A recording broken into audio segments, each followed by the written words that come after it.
कई बारी मूँह 'ਚ छाले बड़ी छेती हुंदे ने कि साडे मूँह ते साडे चेहरे ते झुरड़ियां ना पैण। ਅੱਧਾ ਚਮਚ ਸਵੇਰੇ, ਅੱਧਾ ਚਮਚ ਸ਼ਾਮ ਨੂੰ, ਭਾਵ 2.5 ਗ੍ਰਾਮ। 3 ਦਿਨਾਂ ਬਾਅਦ ਤੁਹਾਨੂੰ ਹਰ ਘਰ ਦਾ ਬੰਦਾ ਤੇ ਬਾਹਰ ਦਾ ਬੰਦਾ ਪੁੱਛੇਗਾ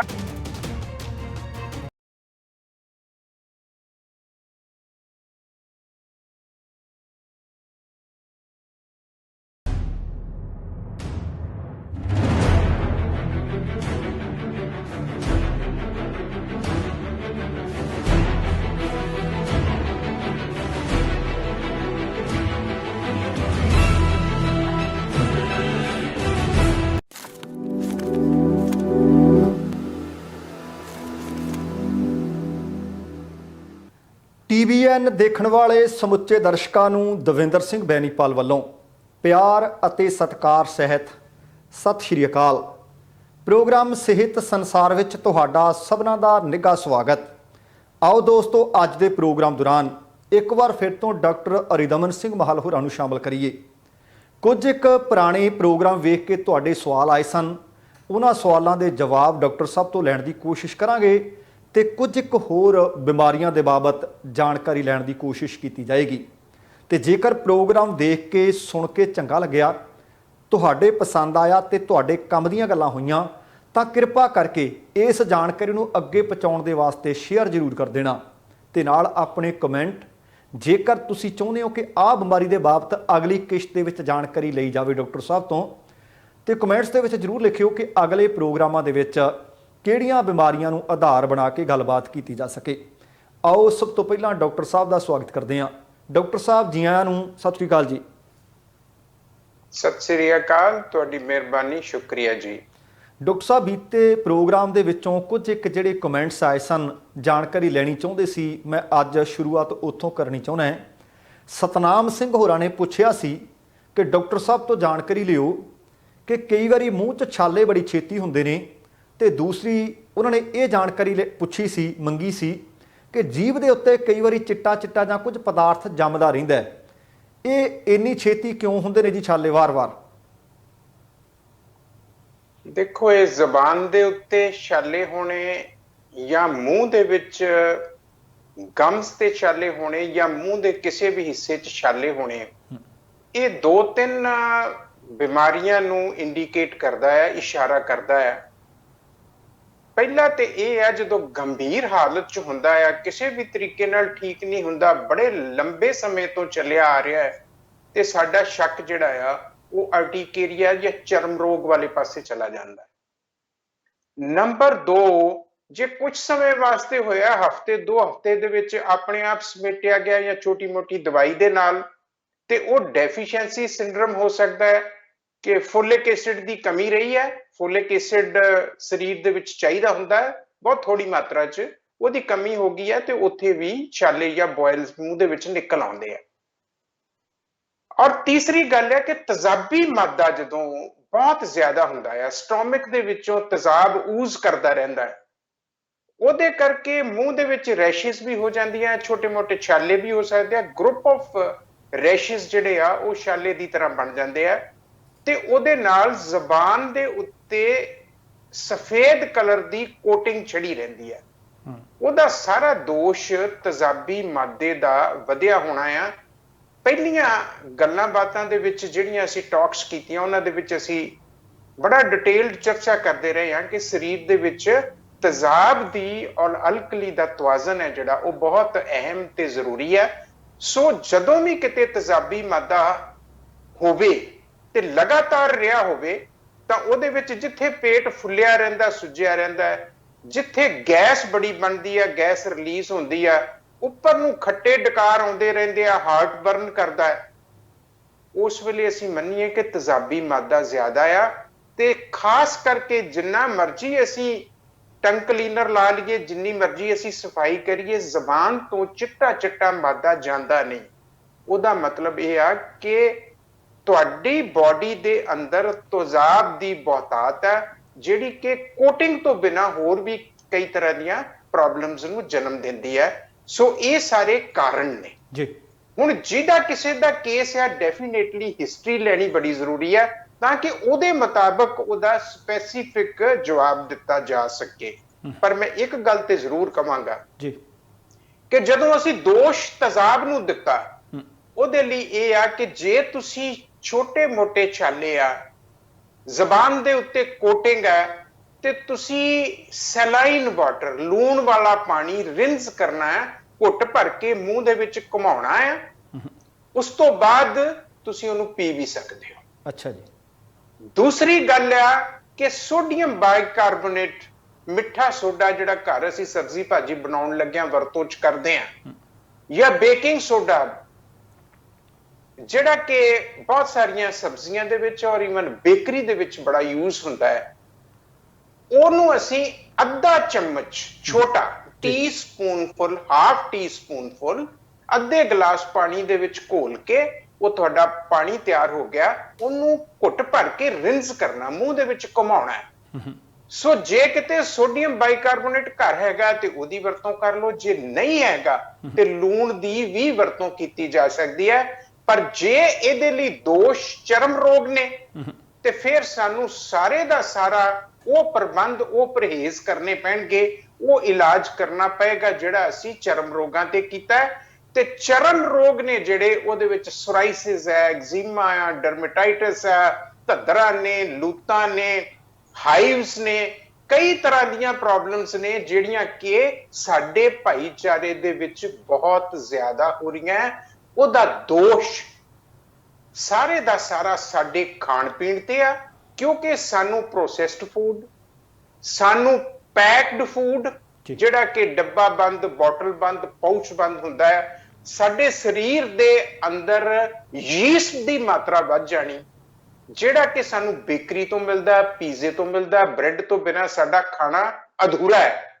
ਸੋ ਇਹ ਸਾਰੀਆਂ ਚੀਜ਼ਾਂ ਚਰਮ ਰੋਗਾਂ ਦੇ ਵਿੱਚ, ਜਾਂ ਉਹ ਰੋਗ ਜਿਹੜੇ ਕਿ ਤੁਹਾਡੇ ਮੂੰਹ ਦੇ ਅੰਦਰ ਛਾਲੇ ਜਾਂ ਖਾਰਸ਼, ਜਿਹਦੇ ਨਾਲ ਤੁਹਾਨੂੰ ਪਾਣੀ ਵੀ ਲੱਗਦਾ ਹੈ, ਤੇ ਪਾਣੀ ਲੱਗਣਾ ਨਹੀਂ ਚਾਹੀਦਾ, ਲੂਣ ਵਾਲੀ ਚੀਜ਼ ਲੱਗਣੀ ਚਾਹੀਦੀ ਹੈ, ਮਿਰਚੀ ਵਾਲੀ ਚੀਜ਼ ਲੱਗਣੀ ਚਾਹੀਦੀ ਹੈ, ਮਿੱਠੀ ਚੀਜ਼ ਵੀ ਚਲੋ ਮੰਨ ਲਿਆ ਲੱਗ ਗਈ, ਜੇ ਪਾਣੀ ਨਹੀਂ ਲੱਗਦਾ ਤੇ ਫਿਰ ਇਹ ਚਰਮ ਰੋਗਾਂ ਵਾਲੇ ਪਾਸੇ ਜਾਂਦਾ ਹੈ। ਸੋ ਉਹਦੇ ਬਣਦੇ ਪਰਹੇਜ਼ ਸਾਨੂੰ ਜ਼ਰੂਰ ਕਰਨੇ ਚਾਹੀਦੇ ਜੀ।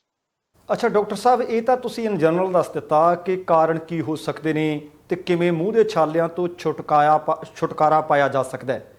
ਪਰ ਦਰਅਸਲ ਜਿਸ ਤਰ੍ਹਾਂ ਤੁਸੀਂ ਦੱਸਿਆ ਕਿ ਹਰੇਕ ਵਿਅਕਤੀ ਦਾ ਵੱਖੋ ਵੱਖ ਕਾਰਨ ਹੋ ਸਕਦਾ ਹੈ, ਲੰਬੇ ਸਮੇਂ ਤੱਕ ਰਹਿੰਦੇ ਹੋ ਸਕਦੇ ਆ ਛਾਲੇ, ਉਹਨਾਂ ਵਾਸਤੇ ਤਾਂ ਤੁਹਾਨੂੰ ਸਪੈਸੀਫਿਕ ਡਾਕਟਰ ਸਾਹਿਬ ਦੇ ਨਾਲ ਵੀ ਗੱਲਬਾਤ ਕਰਨੀ ਪੈ ਸਕਦੀ ਹੈ, ਜਾਂ ਤੁਹਾਨੂੰ ਉਸ ਤਰ੍ਹਾਂ ਦੇ ਪ੍ਰੀਕਾਸ਼ਨ ਜਾਂ ਆਪਣੇ ਖਾਣੇ ਤੇ ਜਾਂ ਜੀਵਨ ਸ਼ੈਲੀ ਦੇ ਉੱਤੇ ਤੁਹਾਨੂੰ ਧਿਆਨ ਕੇਂਦਰਿਤ ਕਰਨਾ ਪਏਗਾ।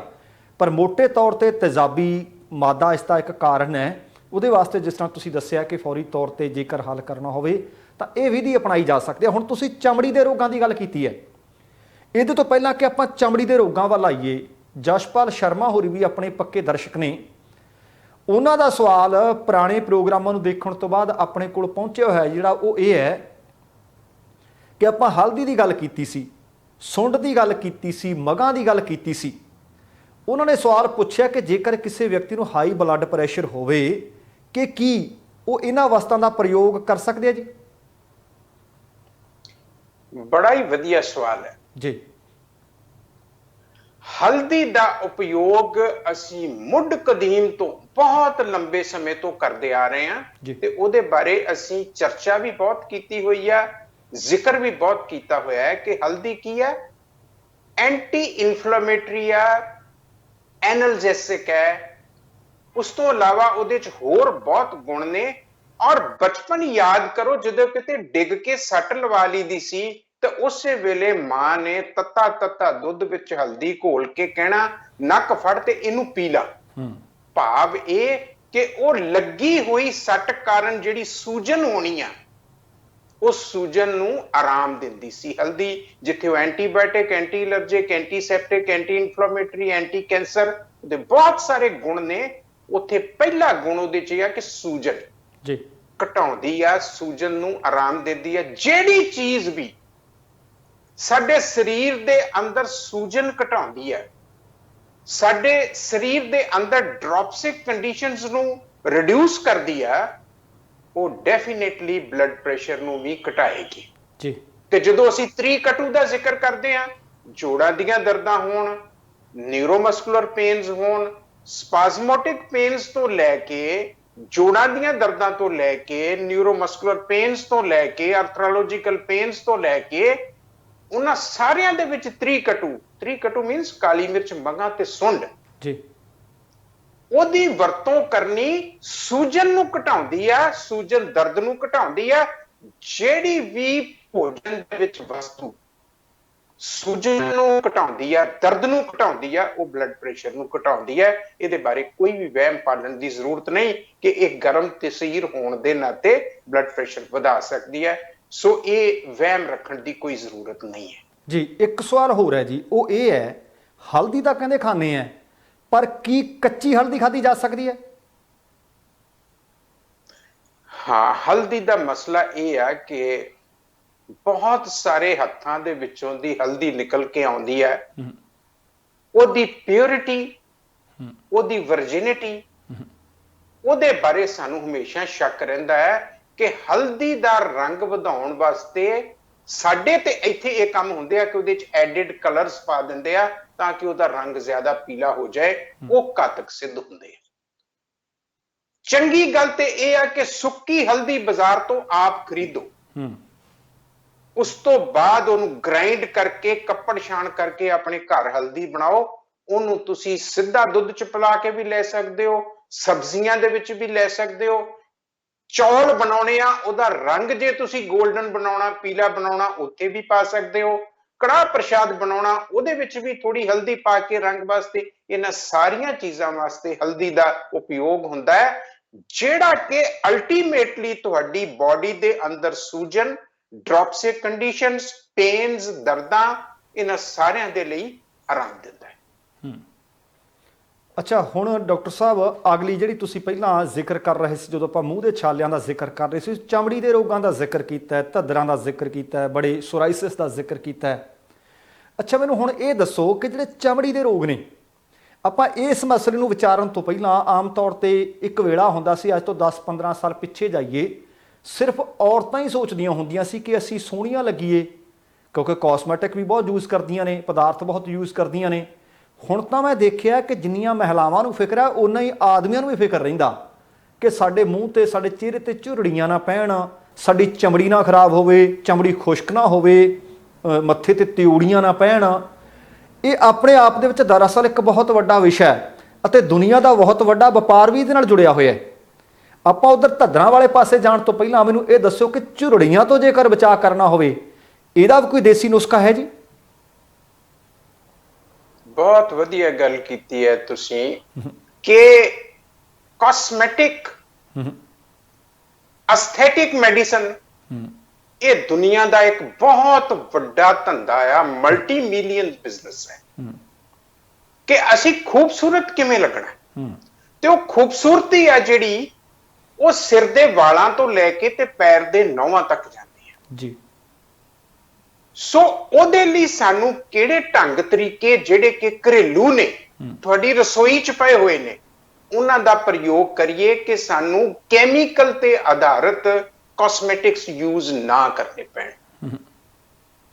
ਸੋ ਜਿਹੜੀ ਤੁਸੀਂ ਗੱਲ ਕੀਤੀ ਹੈ ਕਿ ਚਿਹਰੇ ਦੇ ਉੱਤੇ ਕਲਸ਼ ਹੈ, ਗੋਰਾਪਣ ਚਾਹੀਦਾ ਹੈ, ਕਿਉਂਕਿ ਕਾਲਾਪਣ ਕੋਈ ਬੁਰਾ ਨਹੀਂ ਹੈ, ਲੇਕਿਨ ਸਾਡੇ ਸਮਾਜ ਦੇ ਵਿੱਚ ਗੋਰੇ ਹੋਣ ਦੀ ਇੱਕ ਬੜੀ ਚਾਹਤ ਹੈ ਜੀ। ਬਹੁਤ ਸਾਰੇ ਦੂਸਰੇ ਸਮਾਜਾਂ 'ਚ ਕਾਲਾ ਹੋਣ ਦੀ ਚਾਹਤ ਹੈ। ਬਹੁਤ ਸਾਰੀਆਂ ਦਵਾਈਆਂ ਇਹੋ ਜਿਹੀਆਂ ਉਹ ਵੀ ਸਾਡੇ ਕੋਲ ਹੈਗੀਆਂ ਕਿ ਉਹਨਾਂ ਦੀ ਵਰਤੋਂ ਕਰੋ ਤੇ ਤੁਹਾਡੇ ਕੋਲ ਉਹਦਾ ਜਿਹੜਾ ਕੰਪਲੈਕਸ਼ਨ ਆ ਉਹ ਥੋੜਾ ਜਿਹਾ ਡਾਰਕਿਸ਼ ਹੋ ਜਾਂਦਾ ਹੈ ਜੀ। ਲੇਕਿਨ ਸਾਡੇ ਭਾਈਚਾਰੇ ਦੇ ਵਿੱਚ ਚਿਹਰਾ ਲਿਸ਼ਕਾਉਣ ਦੇ ਲਈ, ਚਿਹਰਾ ਗੋਰਾ ਕਰਨ ਦੇ ਲਈ ਬਹੁਤ ਸਾਰੀਆਂ ਕੋਸ਼ਿਸ਼ਾਂ ਕੀਤੀਆਂ ਜਾਂਦੀਆਂ। ਦੂਸਰੀ ਗੱਲ, ਝੁਰੜੀਆਂ ਪੈ ਗਈਆਂ, ਬਲੈਮਿਸ਼ਸ ਪੈ ਗਈਆਂ, ਬਲੈਕ ਸਰਕਲਸ ਆ ਗਏ, ਵਾਈਟ ਪਿਗਮੈਂਟੇਸ਼ਨ ਆ ਗਈ, ਬਲੈਕ ਪਿਗਮੈਂਟੇਸ਼ਨ ਆ ਗਈ। ਇਹ ਸਾਰੀਆਂ ਦੀਆਂ ਸਾਰੀਆਂ ਚਿਹਰੇ ਦੇ ਨਾਲ ਜੁੜੀਆਂ ਹੋਈਆਂ ਚੀਜ਼ਾਂ, ਚਾਹੇ ਉਹ ਮਰਦ ਹੋਣ ਚਾਹੇ ਉਹ ਔਰਤਾਂ ਹੋਣ। ਇਸ ਵੇਲੇ ਖੂਬਸੂਰਤ ਦਿੱਖ ਬਣਾਉਣ ਵਾਸਤੇ ਕੋਈ ਵੀ ਕਿਸੇ ਨਾਲੋਂ ਘੱਟ ਨਹੀਂ ਔਰ ਬਣਾਉਣੀ ਵੀ ਚਾਹੀਦੀ ਹੈ ਜੀ, ਪਰ ਕੈਮੀਕਲ ਦੀ ਵਰਤੋਂ ਨਹੀਂ ਕਰਨੀ ਚਾਹੀਦੀ। ਹੁਣ ਉਹ ਕਿਹੜੀਆਂ ਚੀਜ਼ਾਂ ਨੇ ਜਿਹੜੀਆਂ ਸਾਡੀਆਂ ਰਸੋਈ 'ਚ ਹੀ ਪਈਆਂ ਹੋਈਆਂ, ਉਹਨੂੰ ਤੁਸੀਂ ਵਿਧੀਵਤ ਤਰੀਕੇ ਦੇ ਨਾਲ ਉਹਦੀ ਵਰਤੋਂ ਕਰਨੀ ਆ ਜੀ ਤੇ ਮੈਂ ਬੜੇ ਦਾਅਵੇ ਦੇ ਨਾਲ ਤੁਹਾਨੂੰ ਕਹਿ ਸਕਦਾ, ਸਨਦ ਬਣਾ ਕੇ ਦੇ ਸਕਦਾ ਕਿ ਤੁਹਾਨੂੰ ਕਿਸੇ ਕਾਸਮੈਟਿਕ ਦੀ ਜ਼ਰੂਰਤ ਨਹੀਂ ਪਏਗੀ। ਆਉਣ ਦਿਓ ਜੀ ਫਿਰ। ਪਹਿਲੀ ਤੇ ਗੱਲ ਇਹ ਹੈ ਕਿ ਸਾਡੇ ਸਰੀਰ ਦੇ ਉੱਤੇ ਕਰੋੜਾਂ ਮਸਾਮ ਨੇ, ਸ਼ੇਕ ਨੇ, ਜਿਨ੍ਹਾਂ ਦੇ ਵਿੱਚੋਂ ਟਾਕਸਿਕ ਸਟਫ ਬਾਹਰ ਨਿਕਲਣਾ ਹੁੰਦਾ ਹੈ, ਚਾਹੇ ਉਹ ਪਸੀਨੇ ਦੀ ਸ਼ਕਲ ਸੂਰਤ ਚ ਹੋਵੇ ਤੇ ਚਾਹੇ ਜਿਹੜਾ ਸਾਡੇ ਕੋਲ ਮੋਰਬਿਡ ਜਿਹੜਾ ਆ ਸੀਬਮ ਨਿਕਲਦਾ ਆ ਉਹਨੇ ਨਿਕਲਣਾ ਹੁੰਦਾ ਹੈ ਜੀ। ਇਸੇ ਤਰੀਕੇ ਨਾਲ ਜਦੋਂ ਅਸੀਂ ਚਿਹਰੇ ਦੀ ਗੱਲ ਕਰਦੇ ਹਾਂ, ਸਭ ਤੋਂ ਪਹਿਲਾਂ ਚਿਹਰੇ ਦੇ ਮਸਾਮ ਨੇ, ਜਿਹੜੇ ਸ਼ੇਕ ਨੇ, ਜਿਹੜੇ ਪੋਰਸ ਨੇ, ਜਿਹੜੀਆਂ ਉਹ ਓਪਨ ਹੋਣੀਆਂ ਚਾਹੀਦੀਆਂ। ਉਹਦੇ ਥਰੂ ਸਾਡੇ ਕੋਲ ਚਮੜੀ ਦੇ ਅੰਦਰ ਕੋਈ ਮੈਡੀਕੇਸ਼ਨ ਜਾਏਗੀ ਜੀ, ਤੇ ਉਹਨੂੰ ਸਾਫ਼ ਕਿਵੇਂ ਕਰਨਾ ਆ, ਇਹ ਸਵਾਲ ਪਹਿਲਾਂ ਪੈਦਾ ਹੁੰਦਾ ਹੈ। ਜਿੰਨਾ ਵੀ ਐਕਸਪੋਜ਼ਡ ਏਰੀਆ ਹੈ ਫੇਸ ਦਾ, ਨੈਕ ਤੋਂ ਲੈ ਕੇ ਫੋਰਹੈਡ ਤੱਕ, ਉਸ ਨੂੰ ਸਾਫ਼ ਕਰਨ ਵਾਸਤੇ ਦੋ ਚੀਜ਼ਾਂ ਦੀ ਵਰਤੋਂ ਕੀਤੀ ਜਾਂਦੀ ਹੈ, ਤੁਹਾਡੀ ਰਸੋਈ 'ਚ ਤੁਹਾਡੇ ਘਰ ਪਈਆਂ ਹੋਈਆਂ। ਪਹਿਲੀ ਗੱਲ ਹੈ ਕਿ ਗੁਲਾਬ ਜਲ ਤੇ ਦੂਸਰਾ ਹੈ ਨਿੰਬੂ। 2 ਚਮਚ ਗੁਲਾਬ ਦਾ ਜਲ ਲੈ ਲਓ ਤੇ 2 ਚਮਚ ਨਿੰਬੂ ਦਾ ਰਸ ਲੈ ਲਓ, ਦੋਨਾਂ ਨੂੰ ਮਿਲਾ ਲਓ। ਫਿਰ ਸਰਜੀਕਲ ਕਾਟਨ ਲੈ ਕੇ ਪਹਿਲਾਂ ਤਾਂ ਲੇਪ ਕਰੋ ਸਾਰੇ ਫੇਸ ਤੇ ਔਰ ਨੈਕ ਤੇ ਔਰ ਐਕਸਪੋਜ਼ਡ ਏਰੀਆਜ਼ ਤੇ ਜਿਹੜੇ ਕਿ ਦਿੱਖ ਚਾਹੁੰਦੇ ਆ, ਔਰ ਅਗਲੇ 2 ਮਿੰਟਾਂ ਬਾਅਦ ਫਿਰ ਕਾਟਨ ਲੈ ਕੇ ਉਹਨੂੰ ਸਾਫ਼ ਕਰਨਾ ਸ਼ੁਰੂ ਕਰ ਦਿਓ ਕਿ ਨਿੰਬੂ ਦਾ ਗੁਣ ਆ ਕਿ ਇਹ ਸਖਤ ਤੋਂ ਸਖਤ ਜੰਮਿਆ ਹੋਇਆ ਵੇਸਟ ਹੈ ਜਿਹੜਾ ਉਹਨੂੰ ਨਰਮ ਕਰ ਦਿੰਦਾ ਹੈ, ਔਰ ਇਹ ਸਾਰੇ ਦਾ ਸਾਰਾ ਸਫਾਈ ਕਰਕੇ ਪੋਰਸ ਓਪਨ ਹੋ ਜਾਂਦੀਆਂ ਜੀ। ਪੋਰਸ ਨੂੰ ਓਪਨ ਕਰਨ ਦਾ ਹੋਰ ਵੀ ਤਰੀਕਾ ਹੈ, ਲੇਡੀਜ਼ ਨੂੰ ਜ਼ਿਆਦਾ ਪਤਾ, ਜੈਂਟਸ ਨੂੰ ਘੱਟ। ਉਹ ਹੈਗਾ ਕਿ ਸਟੀਮ ਲੈਣੀ। ਸਟੀਮ ਲੈ ਕੇ ਇਹ ਸਾਰੇ ਦਾ ਸਾਰਾ ਮੋਰਬਿਡ ਜਿਹੜਾ ਆ ਸੀਬਮ ਬਾਹਰ ਆਉਂਦਾ ਆ, ਉਹ ਨਰਮ ਪੈ ਜਾਂਦਾ ਹੈ। ਉਸ ਤੋਂ ਬਾਅਦ ਅਸੀਂ ਕਾਟਨ ਦੇ ਨਾਲ ਸਾਫ਼ ਕਰ ਲੈਂਦੇ ਆ। ਸਟੀਮ ਵੀ ਕੰਮ ਕਰਦੀ ਆ, ਪਰ ਇਹ ਸਟੀਮ ਤੋਂ ਜ਼ਿਆਦਾ ਕਾਰਗਰ ਹੈ। 2 ਚਮਚ ਨਿੰਬੂ ਦਾ ਰਸ, 2 ਚਮਚ ਗੁਲਾਬ ਜਲ। ਹੁਣ ਤੁਸੀਂ ਪੋਰਸ ਓਪਨ ਕਰ ਲਈਆਂ ਤੇ ਇੱਥੇ ਹੁਣ ਵਰਤੋਂ ਕੀ ਕਰਨੀ ਹੈ? ਮਸਾਜ ਕਾਦੀ ਕਰਨੀ ਹੈ? ਲੇਪ ਨਹੀਂ ਕਰਨਾ, ਮਸਾਜ ਕਰਨੀ ਹੈ। ਮਸਾਜ ਦੇ ਦੋਹਰੇ ਫਾਇਦੇ ਹੁੰਦੇ ਆ। ਮਸਾਜ ਜਦੋਂ ਅਸੀਂ, ਮਸਾਜ ਦੀਆਂ ਵੱਖਰੀਆਂ ਵੱਖਰੀਆਂ ਟੈਕਨੀਕਸ ਨੇ ਜੀ। ਫੇਸ ਦਾ ਸਟਰਕਚਰ, ਮਸਲਸ ਦਾ ਸਟਰਕਚਰ ਜਿਵੇਂ ਬਣਿਆ ਹੋਇਆ, ਉਹਦਾ ਥੋੜਾ ਪਤਾ ਹੋਣਾ ਚਾਹੀਦਾ ਕਿ ਆਹ ਮੂਵਮੈਂਟਸ ਅਸੀਂ ਫੇਸ ਤੇ ਦੇਣੀਆਂ। ਅੱਛਾ ਜੀ। ਔਰ ਕਾਦੇ ਨਾਲ ਦੇਣੀਆਂ? ਹੁਣ ਮਸਾਜ ਕਾਦੀ ਕਰਨੀ ਹੈ? ਜਿਹੜੀ ਕਿ 5 ਤੋਂ ਲੈ ਕੇ 7 ਮਿੰਟ ਤੱਕ ਅਗਰ ਤੁਸੀਂ ਕਰ ਲੈਂਦੇ ਹੋ ਤੇ ਸਾਡਾ ਕੋਰਸ 1 ਦਿਨ ਦਾ ਪੂਰਾ ਹੋ ਗਿਆ ਜੀ। ਹੁਣ ਉਹ ਚੀਜ਼ਾਂ ਕਿਹੜੀਆਂ? ਘਰ ਦਾ ਬਣਾਇਆ ਹੋਇਆ ਮੱਖਣ, ਬਾਜ਼ਾਰੀ ਨਹੀਂ। ਮਲਾਈ ਤੋਂ ਬਣ ਜਾਂਦਾ ਆ, ਤੁਹਾਡੀ ਉਹ ਫੈਟ ਤੋਂ ਮਿਲ ਜਾਂਦਾ, ਜਿਹਨੂੰ ਤੁਸੀਂ ਕਰੀਮੋ ਕਹਿੰਦੇ ਹੋ, ਉਹਦੇ ਤੋਂ ਬਣਾ ਕੇ। ਘਰ ਦਾ ਬਣਾਇਆ ਉਹਦਾ ਪੀਐਚ ਲੈਵਲ ਠੀਕ ਹੁੰਦਾ ਜੀ। 1 ਚਮਚ ਘਰ ਦਾ ਬਣਾਇਆ ਹੋਇਆ ਮੱਖਣ ਤੇ ਅੱਧਾ ਚਮਚ ਹਲਦੀ ਫੇਰ ਆ ਗਈ ਜੇ। ਹਲਦੀ ਦਾ ਵਟਣਾ ਜੀ, ਹਲਦੀ ਜ਼ਖਮਾਂ ਦੇ ਉੱਤੇ ਵੀ ਸਾੜ ਕੇ ਲਾਉਂਦੇ ਸਾਂ। ਹਲਦੀ ਨੌਵਾਂ ਦੇ ਕੰਡੇ ਉੱਤੇ ਵੀ ਕਿਤੇ ਭਰ ਜਾਂਦੇ ਸੀ, ਉੱਥੇ ਵੀ ਸਾੜ ਕੇ ਲਾਉਂਦੇ ਸਾਂ। ਹਲਦੀ ਦਾ ਹਰ ਪਾਸੇ ਪ੍ਰਯੋਗ ਹੋਇਆ, ਚਾਹੇ ਉਹ ਐਪਲੀਕੇਸ਼ਨ ਹੋਵੇ, ਚਾਹੇ ਉਹ ਓਰਲ ਐਡਮਿਨਿਸਟ੍ਰੇਸ਼ਨ ਹੋਵੇ। ਤੋਂ ਗੱਲ ਕਰ ਰਹੇ ਸੀ ਅਸੀਂ ਉਹ ਕਰੀਮ ਬਣਾਉਣ ਦੀ ਜੀ। 1 ਚਮਚ ਘਰ ਦਾ ਬਣਾਇਆ ਹੋਇਆ ਮੱਖਣ, ਅੱਧਾ ਚਮਚ ਹਲਦੀ ਜੀ, ਤੇ ਤੀਸਰੀ ਚੀਜ਼ ਹੈ ਵਿਟਾਮਿਨ ਈ ਫਾਰ ਐਲੀਫੈਂਟ।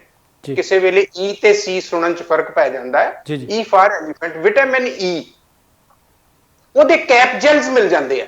ਤੇਲ ਸ਼ੀਸ਼ੀ ਵਾਲਾ ਨਹੀਂ ਲੈਣਾ ਵਿਟਾਮਿਨ ਈ, ਕੈਪ ਜੈਲਸ ਲੈਣੇ ਆ, ਜਿਹਨੂੰ ਕੈਪਸੂਲ ਕਹਿ ਸਕਦੇ ਹੋ। ਉਹਦੇ ਤੇਲ ਹੁੰਦਾ ਵਿਟਾਮਿਨ ਈ ਜੀ। ਉਹਨੂੰ ਤੋੜ ਕੇ 400 ਮਿਲੀਗ੍ਰਾਮ ਦੇ ਘੱਟੋ ਘੱਟ 3 ਕੈਪਸੂਲ ਉਹਦੇ ਵਿੱਚ ਪਾ ਦਿਓ, ਇਹਨੂੰ ਮੈਸ਼ ਕਰ ਲਓ, ਤੁਹਾਡੀ ਦਵਾਈ ਤਿਆਰ ਹੋ ਗਈ। ਅੱਛਾ ਡਾਕਟਰ ਸਾਹਿਬ, 400 ਮਿਲੀਗ੍ਰਾਮ ਦਾ ਇੱਕ ਹੋਵੇ ਜਾਂ ਤਿੰਨਾਂ ਦੀ ਮਿਕਦਾਰ 400 ਹੋਣੀ ਚਾਹੀਦੀ ਹੈ ਜੀ? 1200 ਮਿਲੀਗ੍ਰਾਮ ਹੋਵੇ, ਚਾਹੇ 600 ਦੇ ਮਿਲ ਜਾਣ ਤੇ 2 ਪਾ ਲਓ, 400 ਦੇ ਹੋਣ ਤੇ 3 ਪਾ ਲਓ ਜੀ। ਆ ਤੁਹਾਡੀ ਕਰੀਮ ਤਿਆਰ ਹੋ ਗਈ ਹੈ, ਜਿਹਦੇ ਨਾਲ ਤੁਸੀਂ ਮਸਾਜ ਕਰਨੀ ਆ। ਫੇਸ ਤੁਸੀਂ ਪਹਿਲਾਂ ਸਾਫ਼ ਕਰ ਲਿਆ ਸੀਗਾ ਨਿੰਬੂ ਦਾ ਰਸ ਤੇ ਗੁਲਾਬ ਜਲ ਦੇ ਨਾਲ। ਹੁਣ ਇਹਦੀ ਮਸਾਜ ਕਰਨੀ ਆ। ਮਸਾਜ ਕਰਨ ਤੋਂ ਬਾਅਦ ਇਹਨੂੰ ਫਿਰ ਗਰਮ ਪਾਣੀ ਦੇ ਨਾਲ ਵਾਸ਼ ਕਰ ਦੇਣਾ, ਕਿਉਂਕਿ ਹਲਦੀ ਥੋੜੀ ਕੀਤਿਆਂ ਲੱਥਦੀ ਨਹੀਂ। ਇੱਕ ਖਾਸ ਕਿਸਮ ਦੀ ਸ਼ਰਟ ਰੱਖ ਲਓ, ਉਹ ਰੋਜ਼ ਲਾਉਣ ਵੇਲੇ ਉਹ ਪਾ ਲੈਣੀ ਆ, ਕਿਉਂਕਿ ਹਲਦੀ ਨੇ ਫਿਰ ਲੱਥਣਾ ਨਹੀਂ ਉਹਦੇ ਉੱਤੋਂ ਜੀ। ਗਰਮ ਪਾਣੀ ਦੇ ਨਾਲ ਉਸ ਸਾਰੇ ਕੁਝ ਨੂੰ ਉਤਾਰ ਲਓ। 3 ਦਿਨਾਂ ਬਾਅਦ ਤੁਹਾਨੂੰ ਹਰ ਘਰ ਦਾ ਬੰਦਾ ਤੇ ਬਾਹਰ ਦਾ ਬੰਦਾ ਪੁੱਛੇਗਾ ਕਿ ਇਹ ਕੀ ਵਰਤਣਾ ਸ਼ੁਰੂ ਕਰਤਾ, ਫੇਸ ਦੇ ਉੱਤੇ ਗਲੋ ਆ ਗਈ, ਫੇਸ ਤੋਂ ਕਲਸ਼ ਦੌੜ ਗਈ ਹੈ, ਫੇਸ ਨਿਖਰ ਗਿਆ ਆ, ਫੇਸ ਤੇ ਗਲੋ ਆ ਗਈ, ਫੇਰ ਚਮਕਾ ਮਾਰਦਾ। ਇਹ ਗੁਣ ਨੇ ਘਰੇਲੂ ਚੀਜ਼ਾਂ ਦੇ ਵਿੱਚ, ਜੇ ਇਹਨੂੰ ਅਸੀਂ ਵਿਧੀਵਤ ਤਰੀਕੇ ਦੇ ਨਾਲ ਵਰਤੋਂ ਕਰੀਏ। ਜੀ। ਸੋ ਇਹ ਅਗਰ ਤੁਸੀਂ 15 ਕੁ ਦਿਨ ਵੀ ਕਰ ਲੈਂਦੇ ਹੋ, ਉਸ ਤੋਂ ਬਾਅਦ 5-7 ਦਿਨ ਦੀ ਬ੍ਰੇਕ ਪਾ ਲਓ, 15 ਦਿਨ ਫੇਰ ਕਰ ਲਓ। ਮੈਂ ਨਹੀਂ ਸਮਝਦਾ ਕਿ ਉਸ ਤੋਂ ਬਾਅਦ ਤੁਸੀਂ ਬਾਜ਼ਾਰ 'ਚ ਜਾ ਕੇ ਕੋਈ ਵੀ ਕਾਸਮੈਟਿਕ ਜਿਹੜਾ ਪੈਟਰੋਲੀਅਮ ਬੇਸਡ ਕਾਸਮੈਟਿਕ ਹੈ ਯੂਜ਼ ਕਰੋਗੇ, ਕੋਈ ਜ਼ਰੂਰਤ ਨਹੀਂ। ਹਾਂ, ਇੱਥੇ ਮੈਂ ਦੱਸਣਾ ਚਾਹਾਂਗਾ, ਵਿਆਹ ਸ਼ਾਦੀ ਪਾਰਟੀ ਸ਼ਨੀ ਐਤਵਾਰ ਔਰਤਾਂ ਨੇ ਵੀ ਤੇ ਬੰਦਿਆਂ ਨੇ ਤਿਆਰ ਤਿਉਰ ਹੋ ਕੇ ਬਾਹਰ ਜਾਣਾ ਹੁੰਦਾ ਹੈ। ਕਿਸੇ ਨੇ ਕੋਈ ਕਾਸਮੈਟਿਕ ਯੂਜ਼ ਕੀਤਾ ਹੁੰਦਾ, ਕਿਸੇ ਨੇ, ਮੈਂ ਨਾਂ ਨਹੀਂ ਲੈਣਾ ਕਿਸੇ ਕਾਸਮੈਟਿਕਸ ਦਾ। ਜੀ ਜੀ। ਇਹਨੂੰ ਬਹੁਤਾ ਚਿਰ ਨਾ ਲਾਓ ਜੇ ਬੜੀ ਵੱਡੀ ਮਜਬੂਰੀ ਹੈ ਤਾਂ, ਕਿਉਂਕਿ ਅਜੇ ਤੇ ਮੇਰੀ ਗੱਲ ਤੇ ਜਵਾਬ ਯਕੀਨ ਨਹੀਂ ਆਉਣਾ ਏਡੀ ਛੇਤੀ। ਜੇ ਤੁਸੀਂ ਇਹਨੂੰ ਵਰਤਦੇ ਹੋ ਤੇ ਇਹਨੂੰ ਘੱਟ ਤੋਂ ਘੱਟ ਸਮਾਂ ਫੇਸ ਤੇ ਲੱਗੇ ਰਹਿਣ ਦੇਣਾ ਚਾਹੀਦਾ। ਇਹਨੂੰ ਆਉਂਦਿਆਂ ਉਤਾਰੋ, ਧੋਵੋ, ਤੇ ਜਿਸ ਤਰ੍ਹਾਂ ਮੈਂ ਦੱਸਿਆ ਸੀਗਾ, ਨਿੰਬੂ ਦਾ ਰਸ ਤੇ ਗੁਲਾਬ ਜਲ ਲੈ ਕੇ ਪੋਰ ਸਾਰੀਆਂ ਓਪਨ ਕਰੋ।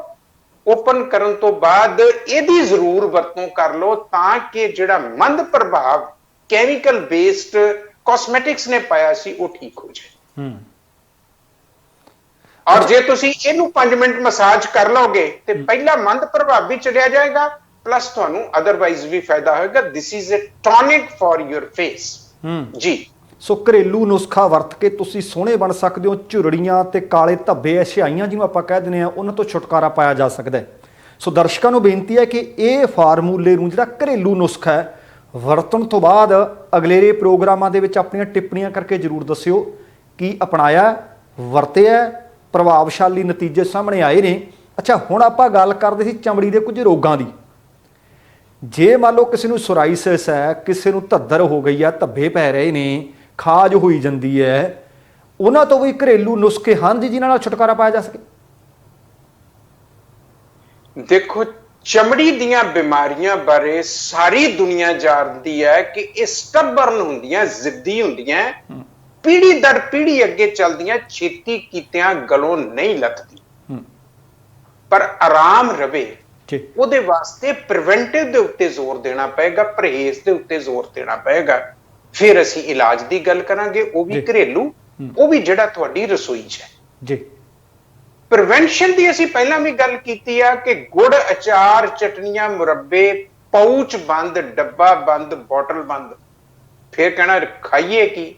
ਵੀ ਜੋ ਤੁਸੀਂ ਘਰ 'ਚ ਰਹਿੰਦੇ ਹੋ, ਰਸੋਈ ਦੇ ਵਿੱਚ ਬਣਦਾ, ਉਹ ਸਾਰਾ ਕੁਝ ਖਾਣਾ ਹੈ। ਉਹਦੇ 'ਚ ਖੁੰਬਾਂ ਨਹੀਂ ਹੋਣੀਆਂ, ਯੀਸਟ ਨਹੀਂ ਹੋਣਾ, ਖਮੀਰ ਨਹੀਂ ਹੋਣਾ, ਬਾਕੀ ਸਾਰਾ ਕੁਝ ਖਾ ਸਕਦੇ ਹੋ। ਸਾਰੀਆਂ ਸਬਜ਼ੀਆਂ ਖਾ ਸਕਦੇ ਹੋ ਖੁੰਬਾਂ ਤੋਂ ਬਿਨਾਂ, ਸਾਰੇ ਆਟੇ ਖਾ ਸਕਦੇ ਹੋ, ਸਾਰੀ ਕਿਸਮ ਦੇ ਚੌਲ, ਚਾਹੇ ਉਹ ਕਨੋਆ ਹੋਏ, ਚਾਹੇ ਉਹ ਰਾਈਸ ਹੋਣ, ਕਿਸ ਤਰ੍ਹਾਂ ਵੀ ਬਣਾ ਕੇ ਖਾ ਸਕਦੇ ਹੋ। ਰੋਟੀ ਬਣਾ ਸਕਦੇ ਹੋ, ਡਬਲ ਰੋਟੀ ਨਹੀਂ ਖਾ ਸਕਦੇ ਕਿਉਂਕਿ ਉਹਦੇ 'ਚ ਯੀਸਟ ਪਿਆ ਹੋਇਆ।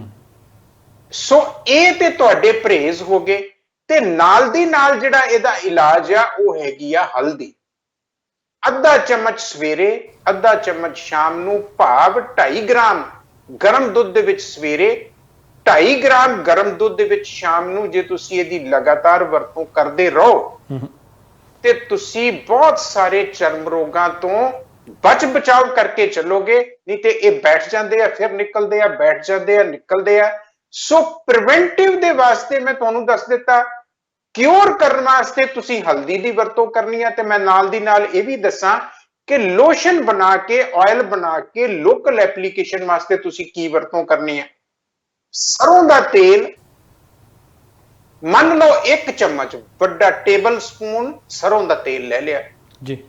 ਉਹਦੇ ਵਿੱਚ ਤੁਸੀਂ 1 ਤੁਰੀ, ਤੁਹਾਡੀ ਬਹੁਤ ਮੋਟੀ ਹੁੰਦੀ ਹੈ ਲਸਣ ਦੀ ਤੁਰੀ, ਗਾਰਲਿਕ ਕਲੋਵਸ ਨੇ ਜਿਹੜੀਆਂ, ਉਹਦੇ ਬਰੀਕ ਬਰੀਕ ਸਲਾਈਸਿਸ ਕੱਟ ਕੇ ਉਹਦੇ ਵਿੱਚ ਸਾੜ ਲਓ, ਸਰੋਂ ਦੇ ਤੇਲ ਦੇ ਵਿੱਚ ਠੰਡਾ ਕਰਕੇ ਪੁਣ ਲਓ। ਅੱਛਾ ਜੀ। ਛੋਟੇ ਬੱਚੇ 2-2, 3-3 ਮਹੀਨੇ, ਜਿਨ੍ਹਾਂ ਨੂੰ ਅਸੀਂ ਕੋਈ ਦਵਾਈ ਨਹੀਂ ਦੇ ਸਕਦੇ, ਬੜੇ ਫੋਨ ਆਉਂਦੇ ਆ, ਬੜੀਆਂ ਮਦਰਸ ਨੇ, ਯੰਗ ਮਦਰਸ ਹੈ, ਪਹਿਲਾ ਬੱਚਾ ਸੋਰਾਇਸਿਸ ਹੋ ਗਿਆ, ਕੀ ਕਰਨ, ਕਿੱਥੇ ਜਾਣ, ਦਵਾਈ ਦੇ ਨਹੀਂ ਸਕਦੇ ਕੋਈ।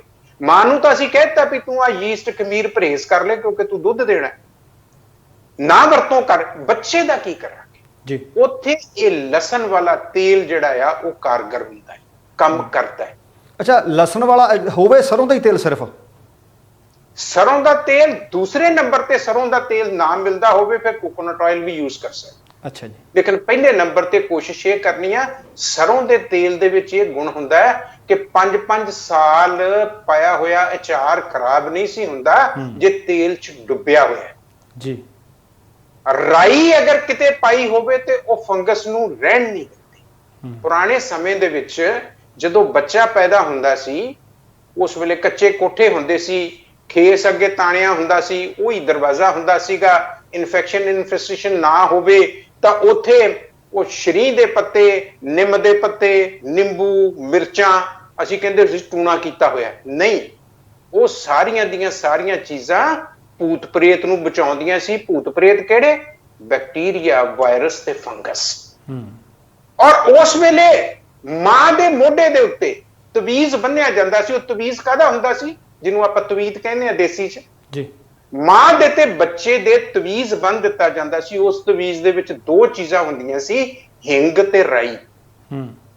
ਉਹ ਹਿੰਗ ਦੀ ਤੇ ਰਾਈ ਦੀ ਓਡੋਰ ਹੈ ਜਿਹੜੀ, ਮੈਂ ਹੁਣ ਕਿਉਂਕਿ ਰਾਈ ਜਿਹੜੀ ਆ ਉਹ ਕਾਲੀ ਸਰੋਂ ਆ ਜੀ, ਮੈਂ ਸਰੋਂ ਦੇ ਤੇਲ ਤੇ ਗੱਲ ਲਿਆਉਣੀ ਚਾਹੁੰਦਾ ਸੀਗਾ ਕਿ ਰਾਈ ਤੇ ਹਿੰਗ ਜਦੋਂ ਤਵੀਜ਼ ਬੰਨ ਦਿੰਦੇ ਸੀ, ਬੱਚਾ ਕਦੀ ਬਿਮਾਰ ਨਹੀਂ ਸੀ ਹੁੰਦਾ ਕਿਉਂਕਿ 14ਵੇਂ ਤੱਕ ਤਾਂ ਬੜਾ ਹੀ ਖਿਆਲ ਰੱਖਿਆ ਹੁੰਦਾ ਸੀਗਾ। 14 ਦਿਨ ਤੱਕ, 21 ਦਿਨ ਤੱਕ, ਸਵਾ ਮਹੀਨਾ ਉਚੇਚਾ, ਕਿਉਂਕਿ ਇਮਿਊਨਿਟੀ ਮਾਂ ਦੀ ਤੇ ਬੱਚੇ ਦੀ ਬਹੁਤ ਘੱਟ ਹੁੰਦੀ ਹੈ। ਅੱਜ ਕੱਲ ਤਾਂ ਹਸਪੀਟਲ 'ਚ ਰੱਖ ਲੈਂਦੇ ਨੇ, ਅੱਜ ਕੱਲ ਤਾਂ ਕਹਿੰਦੇ ਆ ਕਿ ਨਹੀਂ ਅਜੇ ਮਿਲਣ ਨਹੀਂ ਦੇਣਾ ਜੀ। ਉਹਨਾਂ ਜ਼ਮਾਨਿਆਂ 'ਚ ਨਹੀਂ ਸੀ ਹੁੰਦਾ। ਔਰ ਇਹਨਾਂ ਚੀਜ਼ਾਂ ਦੇ ਨਾਲ ਹੀ ਅਸੀਂ ਪ੍ਰੋਟੈਕਸ਼ਨ ਤੇ ਪ੍ਰੀਵੈਂਸ਼ਨ ਕਰ ਸਕਦੇ ਸਾਂ ਕਿ ਇਨਫੈਕਸ਼ਨ ਨਾ ਹੋਵੇ।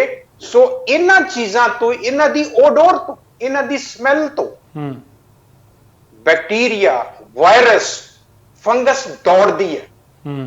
ਇਸੇ ਕਰਕੇ ਸਾਡੇ ਸਿਰ ਦੇ ਵਿੱਚ ਹਮੇਸ਼ਾ ਹਰ ਐਤਵਾਰ ਨੂੰ ਲਾਈਨ ਲਾ ਕੇ ਬੀਬੀਆਂ ਬਹਿ ਜਾਂਦੀਆਂ ਸੀ ਧੁੱਪੇ। ਉਹਦਾ ਸਿਰ ਉਹਨੇ ਤੇਲ ਲਾ ਕੇ ਖੂਬ ਝੱਸਣਾ ਹੁੰਦਾ ਸੀ। ਭਾਵ ਇਹ ਕਿ ਸਿਰ ਦੇ ਵਾਲਾਂ ਦੀਆਂ ਜੜ੍ਹਾਂ ਦੇ ਵਿੱਚ ਸਰੋਂ ਦਾ ਤੇਲ ਉੱਤੇ ਸੇਕ ਪੈਣਾ ਤੇ ਉਹ ਫੋਲੀਕਲ ਤੱਕ ਪਹੁੰਚ ਜਾਏ ਤੇ ਵਾਲ ਲੰਬੇ ਹੁੰਦੇ ਸੀ, ਕਾਲੇ ਰਹਿੰਦੇ ਸੀ ਬੜਾ ਲੰਬਾ ਸਮਾਂ ਜੀ। ਅੱਜ ਕੱਲ ਸਾਡੇ ਕੋਲ ਧੁੱਪੇ ਬਹਿ ਕੇ ਤੇਲ ਲਵਾਉਣ ਦਾ ਕੋਈ ਸਮਾਂ ਨਹੀਂ, ਪਰ ਸਾਨੂੰ ਵੈਲਿਊਜ਼ ਦਾ ਜ਼ਰੂਰ ਪਤਾ ਹੋਣਾ ਚਾਹੀਦਾ ਹੈ ਕਿ ਇਹਨਾਂ ਚੀਜ਼ਾਂ ਦੀਆਂ ਇੰਨੀਆਂ ਵੈਲਿਊਜ਼ ਹੁੰਦੀਆਂ ਸੀ। ਅੱਜ ਸਾਡੀਆਂ ਮਜਬੂਰੀਆਂ, ਅੱਜ ਸਾਡਾ ਫੈਸ਼ਨ ਹੈ, ਅੱਜ ਅਸੀਂ ਇਹ ਸਾਰੀ ਜਿਹੜੀ ਸਾਡੀ ਇੱਕ ਕਿਸਮ ਦੀ ਮੈਂ ਕਹਾਂਗਾ ਵਿਰਾਸਤ ਹੈ ਜੀ, ਉਹ ਰਸਤਕ ਹੋ ਗਈ ਆ। ਉਹਨੂੰ ਅਸੀਂ ਨਾਲ ਲੈ ਕੇ ਨਹੀਂ ਚੱਲਣਾ ਚਾਹੁੰਦੇ, ਪਰ ਅਸੀਂ ਇਸ ਗੱਲ ਤੋਂ ਕਦੇ ਵੀ ਮੁਨਕਰ ਨਹੀਂ ਹੋ ਸਕਦੇ ਕਿ ਉਹਦੀਆਂ ਵੈਲਿਊਜ਼, ਉਹਦੀਆਂ ਕਦਰਾਂ ਕੀਮਤਾਂ ਬਹੁਤ ਜ਼ਿਆਦਾ ਸੀ, ਉਹ ਅੱਜ ਵੀ ਨੇ।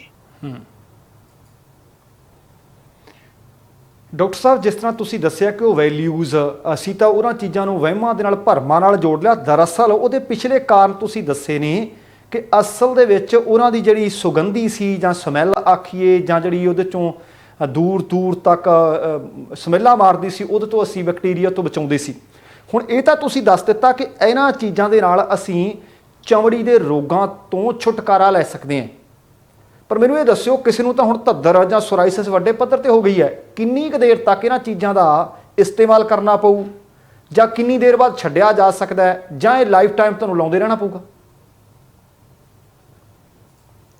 ਇੰਡੀਵਿਜੂਅਲ ਇਹ ਸਬਜੈਕਟਿਵ ਹੁੰਦਾ ਹੈ, ਕਿਹੜਾ ਮਰੀਜ਼ ਕਿੰਨਾ ਗ੍ਰਸਤ ਹੈ ਔਰ ਉਹਦੀ ਆਪਣੀ ਬੰਦੇ ਦੀ ਇਮਿਊਨਿਟੀ ਜਿਹੜੀ ਆ ਉਹ ਕੈਸੀ ਆ, ਉਹਦੇ ਚ ਮਾਰਬਿਡਿਟੀ, ਉਹਦੇ ਅੰਦਰ ਮੈਲਾ ਕਿੰਨਾ ਹੈ, ਉਹਦੀ ਇਮਿਊਨਿਟੀ ਕਿੰਨੀ ਘੱਟ ਆ ਔਰ ਕਿੰਨੀ ਜ਼ਿਆਦਾ ਹੈ, ਉਹਦੇ ਤੇ ਡਿਪੈਂਡ ਕਰੇ ਕਿ ਅਸੀਂ ਜਦੋਂ ਸੋਰਾਇਸਿਸ ਦਾ ਜਿਹੜਾ ਕਿ ਬਹੁਤ ਹੀ ਨਾਮੁਰਾਦ ਬਿਮਾਰੀ ਹੈ, ਲੋਕ ਸਿਕਰੀ ਕਹਿ ਕੇ 10-10 ਸਾਲ ਲੰਘਾ ਦਿੰਦੇ, ਇਹ ਨਹੀਂ ਕਿ ਉਹ ਸੋਰਾਇਸਿਸ, ਚਾਹੇ ਉਹ ਸਕੈਲਪ ਸੋਰਾਇਸਿਸ ਹੋਵੇ, ਚਾਹੇ ਉਹ ਸੋਰਾਇਟਿਕ ਆਰਥਰਾਈਟਿਸ ਹੋਵੇ, ਉਹ ਫੋਲਡਸ ਦੇ ਉੱਤੇ, ਜੋੜਾਂ ਦੇ ਉੱਤੇ, ਬਾਹਰ ਤਾਂ ਸਿਕਰੀ ਦੀ ਤਰ੍ਹਾਂ ਹੀ ਰਹਿੰਦਾ ਹੈ, ਉੱਤੇ ਝਰੀਟਾਂ ਪੈ ਜਾਂਦੀਆਂ, ਛਿੱਲ ਲਈਦਾ, ਖੂਨ ਨਿਕਲਦਾ, ਕਈ ਕੁਝ ਅੰਦਰ ਉਹਨੇ ਸੂਜਨ ਕੀਤੀ ਹੈ, ਮਤਲਬ ਉਹ ਸੋਰਾਇਸਿਸ ਬਾਹਰ ਵੀ ਆ ਤੇ ਅੰਦਰ ਵੀ ਆ। ਸੋ ਇਹੋ ਜਿਹੀਆਂ ਬਿਮਾਰੀਆਂ ਦੇ ਵਿੱਚ ਸਾਨੂੰ ਪਰਹੇਜ਼ ਪਹਿਲੇ ਨੰਬਰ ਤੇ ਆ, ਦੂਸਰੇ ਨੰਬਰ ਤੇ ਫਿਰ ਇਲਾਜ ਹੈ। ਇਹਦੇ ਨਾਲ ਟਾਈਮ ਪਾਸ ਹੋ ਜਾਂਦਾ ਹੈ, ਪਰ ਇਹਦੇ ਚ ਬਿਲਕੁਲ ਘਬਰਾਉਣ ਵਾਲੀ ਗੱਲ ਨਹੀਂ ਪਿਆ। ਅੱਜ ਅਸੀਂ ਕਹਿ ਦਈਏ ਸੋਰਾਇਸਿਸ ਹੈ, ਵੈਸਟਰਨ ਹੈਮਸਫੀਅਰ ਦੇ ਵਿੱਚ ਤਾਂ ਹੱਥ ਖੜੇ ਕਰ ਦਿੰਦੇ ਜੀ ਸਾਡੇ ਕੋਲ ਹੈ ਨਹੀਂ ਕੋਈ ਵੀ ਇਲਾਜ, ਪਰ ਸਾਡੇ ਕੋਲ ਇਲਾਜ ਹੈਗੇ ਆ। ਕੋਸ਼ਿਸ਼ ਅਸੀਂ ਇਹ ਕਰਨੀ ਹੈ ਦਵਾਈਆਂ ਤੇ ਡਿਪੈਂਡ ਨਾ ਕਰੀਏ, ਦਵਾਈਆਂ ਤੱਕ ਨੌਬਤ ਨਾ ਆਏ ਕਿਉਂਕਿ ਮਹਿੰਗੀਆਂ, ਇਲਾਜ ਮਹਿੰਗੇ ਆ। ਸੋ ਉਹੀ ਪੈਸੇ ਬਚਾਵਾਂਗੇ, ਉਹ ਬੱਚਿਆਂ ਨੂੰ ਫਲ ਫਰੂਟ ਤੇ ਦੇਵਾਂਗੇ, ਉਹਨਾਂ ਦੀ ਖੁਰਾਕ ਚੰਗੀ ਹੋਵੇ, ਉਹਨਾਂ ਦੇ ਪੜ੍ਹਾਈ ਤੇ ਲੱਗਣ, ਬਜਾਏ ਇਸ ਦੇ ਕਿ ਉਹ ਡਾਕਟਰ ਕੋਲ ਜਾਣਾ ਪਵੇ, ਦਵਾਈਆਂ ਖਰੀਦਣੀਆਂ ਪੈਣ। ਉੱਥੇ ਫਿਰ ਇਹ ਬਹੁਤ ਮਹਿੰਗਾ ਕੰਮ ਹੈ, ਇਹਦੇ ਤੋਂ ਆਪਾਂ ਨੂੰ ਬਚਣ ਦੀ ਜ਼ਰੂਰਤ ਹੈ। ਸੋ ਡਾਕਟਰ ਸਾਹਿਬ, ਜੇਕਰ ਅੱਜ ਦੀ ਆਪਾਂ ਗੱਲ ਨੂੰ ਕਨਕਲੂਡ ਕਰਨਾ ਹੋਵੇ, ਆਖਰੀ ਮੋੜ ਵੱਲ ਨੂੰ ਲਿਜਾਣਾ ਹੋਵੇ, ਤੁਸੀਂ ਸਭ ਤੋਂ ਪਹਿਲਾਂ ਤਾਂ ਇਹੀ ਕਹਿੰਦੇ ਹੋ ਕਿ ਸਭ ਤੋਂ ਪਹਿਲਾਂ ਇਲਾਜ ਨਾਲੋਂ ਪਰਹੇਜ਼ ਚੰਗਾ ਹੈ। ਜਾਣ ਤੋਂ ਪਹਿਲਾਂ ਇੱਕ ਵਾਰੀ ਦੱਸ ਦਿਓ ਕਿ ਜੇਕਰ ਕਿਸੇ ਨੂੰ ਖਾਜ ਹੈ, ਧੱਦਰ ਹੈ, ਸੋਰਾਇਸਿਸ ਹੈ, ਕਿਹੜੀਆਂ-ਕਿਹੜੀਆਂ ਚੀਜ਼ਾਂ ਤੋਂ ਉਚੀਚੇ ਤੌਰ ਤੇ ਉਹ ਖਿਆਲ ਰੱਖਣ, ਪਾਸਾ ਵੱਟ ਕੇ ਰੱਖਣ। ਅੱਜ ਦੀ ਗੱਲ ਥੋੜੀ ਜੀ ਸਮੇਂ ਦੀ ਘਾਟ ਕਰਕੇ ਅੱਧੀ ਰਹਿ ਗਈ ਹੈ। ਕੋਈ ਸਮੇਂ ਦੀ ਕੋਈ ਕਮੀ ਨਹੀਂ ਡਾਕਟਰ ਸਾਹਿਬ, ਸਮੇਂ ਦੀ ਕੋਈ ਕਮੀ ਨਹੀਂ, ਚੱਲਣ ਦਿਓ, ਪਰ ਇਹ ਆ ਵੀ ਅਧੂਰਾ ਨਾ ਰਹਿ ਜੇ।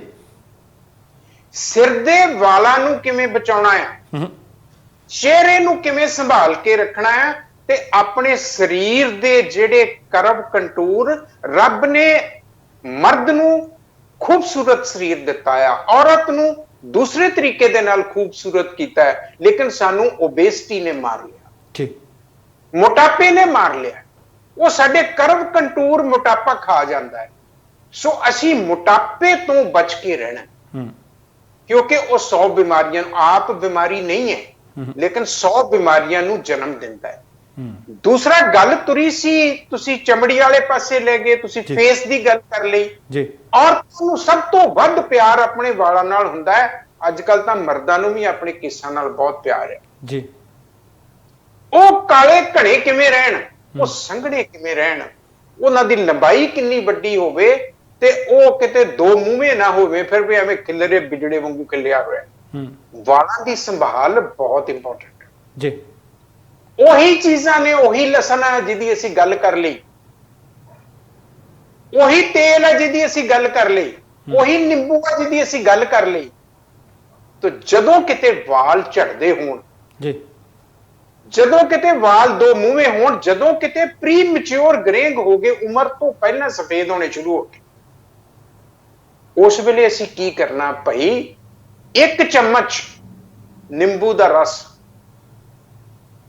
1 ਚਮਚ ਪਿਆਜ਼ ਦਾ ਰਸ ਤੇ 1 ਚਮਚ ਨਿੰਬੂ ਦਾ ਰਸ, 3 ਚੀਜ਼ਾਂ ਬਰਾਬਰ ਸੰਭਾਗ ਲੈ ਕੇ ਤੁਹਾਡਾ ਲੋਸ਼ਨ ਤਿਆਰ ਹੋ ਗਿਆ।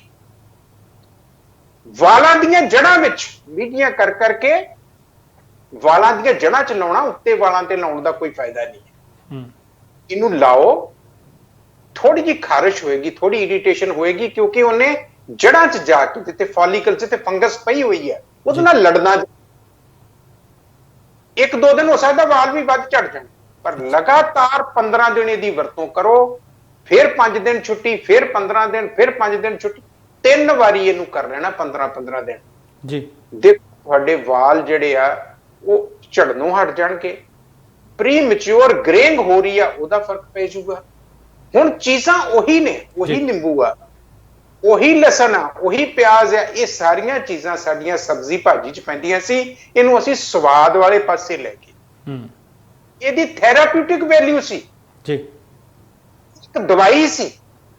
ਸਾਡੇ ਸਰੀਰ ਦੇ ਅੰਦਰ ਜਾ ਕੇ ਨਿੰਬੂ ਸਾਨੂੰ ਵਿਟਾਮਿਨ ਸੀ ਦਿੰਦਾ, ਸਾਨੂੰ ਕੈਲਸ਼ੀਅਮ ਦਿੰਦਾ, ਔਰ ਉਹਦੀ ਸਫਾਈ ਕਰਨ ਦੀ ਜਿਹੜੀ ਤਾਕਤ ਹੈ ਨਾ, ਅੰਦਰੋਂ ਐਨ ਇੰਟੈਸਟਾਈਨਸ ਨੂੰ ਜਿੱਥੇ ਜਿੱਥੇ ਜਾਂਦਾ ਮਾਂਜ ਕੇ ਲਈ ਜਾਂਦਾ, ਉਹਦੇ ਗੁਣ ਸਨ। ਇਸ ਕਰਕੇ ਸਾਡੀ ਸਬਜ਼ੀ ਭਾਜੀ ਚ ਵਰਤੋਂ ਹੋਈ ਇਹਦੀ ਜੀ। ਹਲਦੀ ਦੀ ਕੀ ਪਰਵਾਹ, ਹਲਦੀ ਕੀ ਹੈ? ਪੀਲਾ ਰੰਗ ਹੁੰਦਾ, ਹੱਥ ਖਰਾਬ ਹੋ ਜਾਂਦੇ ਆ, ਨਾ ਉਹਦਾ ਰੰਗ ਵੀ ਨਹੀਂ ਚੰਗਾ ਲੱਗਦਾ। ਬਹੁਤ ਸਾਰੇ ਹੱਥ ਅਸੀਂ ਤਾਂ ਖਾਣੀ ਗਿੱਝ ਗਏ ਆ, ਕਿਸੇ ਗੋਰੇ ਨੂੰ ਦਿਓ ਹਲਦੀ, ਉਹ ਕਹੋ ਇਹ ਕੀ ਦੇਣ ਲੱਗੇ ਹੋ ਮੈਨੂੰ ਪੀਲਾ ਜਿਹਾ ਕਰਕੇ, ਨਹੀਂ, ਲੇਕਿਨ ਉਹਦਾ 1000 ਗੁਣ ਸੀ। ਇਸ ਕਰਕੇ ਸਾਡੇ ਤੜਕੇ ਦੀ, ਸਾਡੀ ਰਸੋਈ ਦੀ ਸ਼ਾਨ ਬਣ ਗਈ। ਲਸਣ, ਪਿਆਜ਼, ਅਦਰਕ, ਟਮਾਟਰ ਕਿਉਂ ਪਾਉਂਦੇ ਆ? ਉਹਦੀ ਥੈਰਾਪਿਊਟਿਕ ਵੈਲਿਊ ਆ, ਹੀਲਿੰਗ ਵੈਲਿਊ ਆ। ਅਸੀਂ ਉਹਨੂੰ ਸਵਾਦ ਵਾਲੇ ਪਾਸੇ ਜੋੜਦਾ ਜੀ। ਸਵਾਦ ਵਾਲਾ ਪਾਸਾ ਉਹਦਾ ਸੈਕੰਡਰੀ ਆ, ਉਹਦੀ ਹੀਲਿੰਗ ਦੇ ਗੁਣ ਸੀਗੇ, ਉਹਦੇ ਥੈਰਾਪਿਊਟਿਕ ਗੁਣ ਸੀ। ਇਸ ਕਰਕੇ ਲਸਣ, ਪਿਆਜ਼, ਅਦਰਕ, ਇਹ ਚੀਜ਼ਾਂ ਦੀ ਅਸੀਂ ਵਰਤੋਂ ਕਰਦੇ ਰਹੇ ਹਾਂ। ਔਰ ਅੱਜ ਵੀ ਸਾਡੀ ਰਸੋਈ ਦਾ ਸ਼ਿੰਗਾਰ ਨੇ।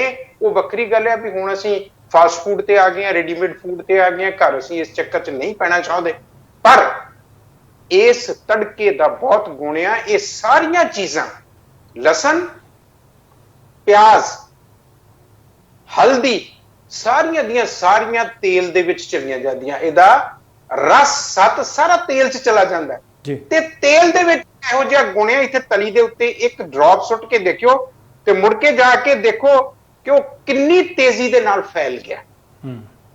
ਸੋ ਸਾਡੇ ਸਰੀਰ ਦੇ ਅੰਦਰ ਇਹ ਸਾਰੀਆਂ ਚੀਜ਼ਾਂ ਨੂੰ ਫੈਲਣ ਦੇ ਲਈ, ਜਿਹੜੀ ਕਿ ਅੰਦਰ ਜਾ ਕੇ ਜਾਏ, ਉਹ ਅਸੀਂ ਤੇਲ ਨੂੰ ਮੀਡੀਅਮ ਬਣਾਇਆ ਸੀ, ਉਹ ਵੀ ਸਰੋਂ ਦਾ ਤੇਲ ਜੀ, ਜਿਹੜਾ ਆਪ ਐਂਟੀਬਾਇਓਟਿਕ ਹੈ, ਐਂਟੀ ਐਲਰਜਿਕ ਹੈ, ਐਂਟੀਸੈਪਟਿਕ ਹੈ ਜੀ। ਸੋ ਇਸ ਕਰਕੇ ਸਾਨੂੰ ਇਹਨਾਂ ਚੀਜ਼ਾਂ, ਇਹ ਸਾਡੀਆਂ ਜਿਹੜੀਆਂ ਵੈਲਿਊਜ਼ ਨੇ, ਇਹ ਸਾਡੀ ਜਿਹੜੀ ਵਿਰਾਸਤ ਹੈ, ਇਹਨੂੰ ਸਵਾਦ ਨਾਲ ਨਾ ਜੋੜਿਓ।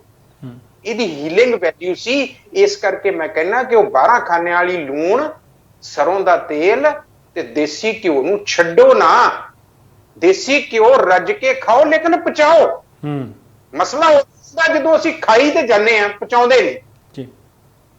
6 ਕਿਲੋਮੀਟਰ ਸਵੇਰੇ, 6 ਕਿਲੋਮੀਟਰ ਸ਼ਾਮ ਵੈਕ ਦਾ ਸ਼ੈਡਿਊਲ ਬਣਾ ਲਓ। ਹਾਂ, ਤੁਸੀਂ ਜਿੰਨਾ ਮਰਜ਼ੀ ਪਾਈਆ ਘਿਓ ਰੋਜ਼ ਦਾ ਖਾਓ, ਕਿ ਕੁਝ ਨਹੀਂ ਹੋਣਾ। ਅਸੀਂ ਪਚਾਉਂਦੇ ਨਹੀਂ। ਇਸ ਕਰਕੇ ਅਸੀਂ ਕਹਿੰਦੇ ਆ ਵੀ ਬੰਦ ਕਰਦੇ, ਆ ਵੀ ਬੰਦ ਕਰਦੇ, ਆ ਵੀ ਬੰਦ ਕਰਦੇ। ਅਸੀਂ ਪਚਾਉਂਦੇ ਨਹੀਂ। ਅਸੀਂ ਵਰਜਿਸ਼ ਨਹੀਂ ਕਰਦੇ, ਅਸੀਂ ਮੁਸ਼ੱਕਤ ਨਹੀਂ ਕਰਦੇ, ਅਸੀਂ ਐਕਸਰਸਾਈਜ਼ ਨਹੀਂ ਕਰਦੇ। ਕਿੰਨੇ ਲੋਕ ਨੇ ਸਾਡੇ ਵਿੱਚੋਂ, ਸਾਡੇ ਸਮਾਜ ਚੋਂ, ਜਿਹੜੇ ਸਾਈਕਲਿੰਗ ਕਰਦੇ ਜੀ, ਜਿਹੜੇ ਸਵਿਮਿੰਗ ਕਰਦੇ, ਜਿਹੜੇ ਰਨਿੰਗ ਕਰਦੇ ਆ, ਜੋਗਿੰਗ ਕਰਦੇ ਨੇ, ਕੈਲਿਸਥੈਨਿਕਸ ਕਰਦੇ ਨੇ, ਯੋਗਾ ਕਰਦੇ ਨੇ। ਕਿੰਨੇ ਕੁ ਲੋਕ। ਅਸੀਂ ਆਪਣੇ ਸਰੀਰ ਨੂੰ ਰੋਜ਼ 2 ਘੰਟੇ ਨਹੀਂ ਦੇ ਸਕਦੇ 24 ਘੰਟਿਆਂ ਚੋਂ। ਜੇ 100 ਸਾਲ ਜੀਣਾ, ਬਿਨਾਂ ਬਿਮਾਰੀ ਤੋਂ ਜੀਣਾ, ਤੇ ਅੱਜ ਅਸੀਂ ਇਹ ਐਡ ਕਰ ਲਈਏ, ਇਹ ਰੈਜ਼ੋਲੂਸ਼ਨ ਕਰ ਲਈਏ, ਇਹਨੂੰ ਪੱਲੇ ਬੰਨ ਲਈਏ ਘੁੱਟ ਕੇ ਜੀ। ਇੱਕ ਘੰਟਾ ਸਵੇਰੇ ਵਾਕ ਕਰਨੀ ਹੈ, ਘੰਟਾ ਸ਼ਾਮੀ ਵਾਕ ਕਰਨੀ ਹੈ, ਚਾਹੇ ਉਹ ਬੀਬੀਆਂ ਨੇ, ਚਾਹੇ ਉਹ ਭਾਈ ਨੇ। ਦਾਅਵੇ ਨਾਲ ਕਹਿ ਸਕਦਾ ਕਿ ਇਹ ਪ੍ਰੈਕਟਿਸ ਸਾਰੀ ਉਮਰ ਜਾਰੀ ਰੱਖੋ ਤੇ 100 ਸਾਲ ਦੀ ਉਮਰ ਤੱਕ ਤੁਹਾਡਾ ਵਾਲ ਨਹੀਂ ਵਿੰਗਾ ਹੋ ਸਕਦਾ ਜੀ। ਸੋ ਇਹ ਬਹੁਤ ਜ਼ਰੂਰੀ ਹੈ ਕਿ ਸਾਡਾ ਖਾਣ ਪੀਣ ਦਰੁਸਤ ਹੋਵੇ ਜੀ, ਸਾਡਾ ਹੱਸਣ ਖੇਡਣ ਸਾਡੀ ਜ਼ਿੰਦਗੀ ਚ ਆ ਜਾਏ, ਤੇ ਫਿਰ ਬੰਦਾ ਥੋੜੀ ਕਿਤੇ ਬਿਮਾਰ ਨਹੀਂ ਹੁੰਦਾ। 120 ਸਾਲ ਦੀ ਉਮਰ ਗਰੰਟੀ ਦੇ ਕੇ ਅਕਾਲ ਪੁਰਖ ਨੇ ਭੇਜਿਆ ਸੀ, ਲੇਕਿਨ ਅਸੀਂ 120 ਤੋਂ 60 ਤੇ ਆ ਗਏ ਹਾਂ, ਤਾਂ ਵੀ 6 ਬਿਮਾਰੀਆਂ ਲੱਗ ਜਾਂਦੀਆਂ 60 ਤੇ ਆਉਂਦੇ ਆ। ਗਲਤੀ ਕਿਹਦੀ ਹੈ? ਗਲਤੀ ਸਾਡੀ ਹੈ। ਇਹਨਾਂ ਸਾਰੀਆਂ ਜਿਹੜੀਆਂ ਪੁਰਾਤਨ ਵੈਲਿਊਜ਼ ਨੇ, ਇਹ ਸਾਰੀਆਂ ਚੀਜ਼ਾਂ ਜਿਨ੍ਹਾਂ ਕੁਦਰਤ ਦਾ ਬਹੁਤ ਵੱਡਾ ਭੰਡਾਰ ਹੈ, ਬੜਾ ਵੱਡਾ ਗੁਣ ਹੈ। ਅਸੀਂ ਦਵਾਈ ਲਈ ਭੱਜਾਂਗੇ, ਲੇਕਿਨ ਇਹ ਨਹੀਂ ਕਰਾਂਗੇ ਕਿ ਬਿਮਾਰੀ ਨਾ ਹੋਵੇ। ਲੈਟ ਅਸ ਨਾਟ ਫਾਲ ਸਿਕ। ਉਹਦੇ ਉੱਤੇ ਤਵੱਜੋ ਕਰੀਏ, ਉਹਦੇ ਉੱਤੇ ਧਿਆਨ ਕਰੀਏ। ਤੇ ਮੇਰਾ ਖਿਆਲ ਹੈ ਤੁਹਾਡਾ ਸਮਾਂ, ਪੈਸਾ ਲੱਗਿਆ ਹੋਇਆ ਇਸ ਪ੍ਰੋਗਰਾਮ ਤੇ। ਕਿੰਨਾ ਪੈਸਾ ਲੱਗਦਾ ਹੈ ਜੀ? ਬਹੁਤ ਪੈਸੇ ਲੱਗਦੇ। ਲੋਕਾਂ ਦੀ ਵੈਲਫੇਅਰ ਵਾਸਤੇ ਕਰ ਰਹੇ ਹੋ ਨਾ ਤੁਸੀਂ, ਆਪਣੇ ਵਾਸਤੇ ਨਹੀਂ ਕਰ ਰਹੇ। ਤੇ ਫਿਰ ਅਸੀਂ ਸਮਾਂਗੇ ਸਫਲ ਹੋ ਗਿਆ। ਤੁਹਾਡਾ ਸਮਾਂ ਵੀ, ਮੇਰਾ ਸਮਾਂ ਵੀ ਸਫਲ ਹੋ ਗਿਆ ਜੇ ਜੀਵਨ ਸ਼ੈਲੀ ਲੋਕ ਬਦਲ ਲੈਣ। ਸਾਡੇ ਭਾਈਚਾਰੇ ਦੇ ਵਿੱਚ ਸਾਨੂੰ ਜੀਵਨ ਦੀ ਜਾਂਚ ਆ ਜਾਏ, ਕਦਰਾਂ ਕੀਮਤਾਂ ਦਾ ਪਤਾ ਲੱਗ ਜਾਏ, ਵਿਰਾਸਤ ਦਾ ਪਤਾ ਲੱਗ ਜਾਏ, ਅਸੀਂ ਕਦੇ ਬਿਮਾਰ ਨਾ ਹੋਈਏ। ਇਹ ਸਾਡੀ ਆਸ ਤੇ ਅਰਦਾਸ ਹੋਵੇ। ਸੋ ਡਾਕਟਰ ਸਾਹਿਬ, ਤੁਸੀਂ ਕੀਮਤੀ ਜਾਣਕਾਰੀ ਦਿੱਤੀ ਆ। ਅੱਜ ਦੇ ਪ੍ਰੋਗਰਾਮ ਦੌਰਾਨ ਸ਼ਾਮਲ ਹੋਏ। ਸੱਚਮੁੱਚ ਸਰੀਰ ਦਾ ਸਭ ਤੋਂ ਵੱਡਾ ਅੰਗ ਹੈ ਚਮੜੀ, ਜਿਸ ਦੇ ਮੁਤਲਕ ਅਸੀਂ ਗੱਲਬਾਤ ਕੀਤੀ ਹੈ। ਖੂਬਸੂਰਤ ਹਰ ਕੋਈ ਰਹਿਣਾ ਚਾਹੁੰਦਾ ਹੈ, ਕੋਈ ਨਹੀਂ ਚਾਹੁੰਦਾ ਕਿ ਕਾਲੇ ਧੱਬੇ ਹੋਣ, ਮੂੰਹ ਦੇ ਵਿੱਚ ਛਾਲੇ ਹੋਣ। ਉਮੀਦ ਕਰ ਰਿਹਾ ਕਿ ਦਰਸ਼ਕਾਂ ਨੂੰ ਅੱਜ ਦੀ ਇਹ ਜਾਣਕਾਰੀ ਚੰਗੀ ਲੱਗੀ ਹੋਵੇਗੀ। ਸੋ ਜਾਣ ਤੋਂ ਪਹਿਲਾਂ ਤੁਹਾਡਾ ਤਹਿ ਦਿਲੋਂ ਧੰਨਵਾਦ। ਫਿਰ ਗੱਲਬਾਤ ਕਰਾਂਗੇ। ਸਤਿ ਸ਼੍ਰੀ ਅਕਾਲ, ਮਿਹਰਬਾਨੀ ਜੀ। ਸਤਿ ਸ਼੍ਰੀ ਅਕਾਲ ਦੋਸਤੋ, ਇਹ ਸਨ ਡਾਕਟਰ ਅਰੀਦਮਨ ਮਾਹਲ, ਜਿਨ੍ਹਾਂ ਨੇ ਅੱਜ ਕੁਝ ਇੱਕ ਕੀਮਤੀ ਜਾਣਕਾਰੀ ਇਹਨਾਂ ਕੁਝ ਕੁ ਮਿੰਟਾਂ ਦੇ ਵਿੱਚ ਆਪਣੇ ਨਾਲ ਸਾਂਝੀ ਕੀਤੀ ਹੈ। ਜੇਕਰ ਸੱਚਮੁੱਚ ਪ੍ਰੋਗਰਾਮ ਚੰਗਾ ਲੱਗਿਆ, ਤੁਸੀਂ ਇਹਨਾਂ ਬਿਮਾਰੀਆਂ ਤੋਂ ਗ੍ਰਸਤ ਹੋ, ਇਹ ਵਰਤ ਕੇ ਵੇਖ ਲੈਣਾ। ਜਾਂ ਤੁਸੀਂ ਕਿਸੇ ਭੈਣ ਭਰਾ ਨੂੰ ਜਾਣਦੇ ਹੋ ਜਿਨ੍ਹਾਂ ਨੂੰ ਵਾਕਿਆ ਹੀ ਇਸ ਤਰ੍ਹਾਂ ਦੇ ਨੁਸਖਿਆਂ ਦੀ ਜ਼ਰੂਰਤ ਹੈ। ਪੈਸਾ ਟਕਾ ਤੁਹਾਡਾ ਲੱਗਣਾ ਕੋਈ ਨਹੀਂ, ਰਸੋਈ ਵਿੱਚ ਤੁਹਾਡੀ ਵਿੱਚ ਇਲਾਜ ਹੈ। ਨਾਲੇ ਆਪ ਖੂਬਸੂਰਤ ਤੇ ਨਰੋਈ ਜ਼ਿੰਦਗੀ ਜੀਓ, ਤੇ ਨਾਲੇ ਪੈਸਾ ਧੇਲਾ ਬਾਹਰ ਖਰਚਣ ਦੀ ਜ਼ਰੂਰਤ ਨਹੀਂ। ਸੱਚਮੁੱਚ ਡਾਕਟਰ ਸਾਹਿਬ ਨੇ ਕਿਹਾ ਕਿ ਡਾਕਟਰ ਸਾਹਿਬ ਦਾ ਸਮਾਂ ਕੀਮਤੀ ਹੈ। ਮੈਂ ਆਪਣਾ ਫਰਜ਼ ਸਮਝਦਾ, ਪਰ ਤੁਹਾਡਾ ਸਮਾਂ ਵੀ ਕਿਤੇ ਸਾਡੇ ਨਾਲੋਂ ਵੱਧ ਕੀਮਤੀ ਹੈ। ਤੁਸੀਂ ਸਾਡੇ ਨਾਲ ਸਮਾਂ ਵੀ ਸਾਂਝਾ ਕਰਦੇ ਹੋ, ਅਤੇ ਅਸੀਂ ਸਮਝਦੇ ਹਾਂ ਕਿ ਜੇ ਬਹੁਤਿਆਂ ਵਿੱਚੋਂ ਇੱਕ ਵਿਅਕਤੀ ਨੂੰ ਵੀ ਅਸੀਂ ਇਸ ਤਰ੍ਹਾਂ ਦੇ ਕਿਸੇ ਰੋਗ ਤੋਂ ਛੁਟਕਾਰਾ ਦਿਵਾ ਦਿੱਤਾ, ਸਾਡੀ ਡਾਕਟਰ ਸਾਹਿਬ ਦੀ ਤੇ ਤੁਹਾਡੀ ਇਹ ਕੋਸ਼ਿਸ਼ ਸਫਲ ਗਿਣੀ ਜਾਏਗੀ। ਪ੍ਰੋਗਰਾਮ ਸ਼ੇਅਰ ਜ਼ਰੂਰ ਕਰ ਦਿਓ, ਲਾਈਕ ਜ਼ਰੂਰ ਕਰ ਦਿਓ। ਚੈਨਲ ਸਬਸਕ੍ਰਾਈਬ ਨਹੀਂ ਕੀਤਾ, ਸਬਸਕ੍ਰਾਈਬ ਕਰਕੇ ਨੋਟੀਫਿਕੇਸ਼ਨ ਵਾਲੀ ਘੰਟੀ ਔਨ ਕਰ ਲੈਣੀ। ਜਾਣ ਤੋਂ ਪਹਿਲਾਂ ਕਹਾਂਗਾ, ਜ਼ਿੰਦਗੀ ਜਿੰਦਾਦਲੀ ਦਾ ਨਾਮ ਹੈ। ਦਵਿੰਦਰ ਸਿੰਘ ਬੈਨੀਪਾਲ ਨੂੰ ਆਗਿਆ ਦਿਓ। ਸਤਿ ਸ਼੍ਰੀ ਅਕਾਲ। ਤੇਰਾ ਬਰਾਖਾ।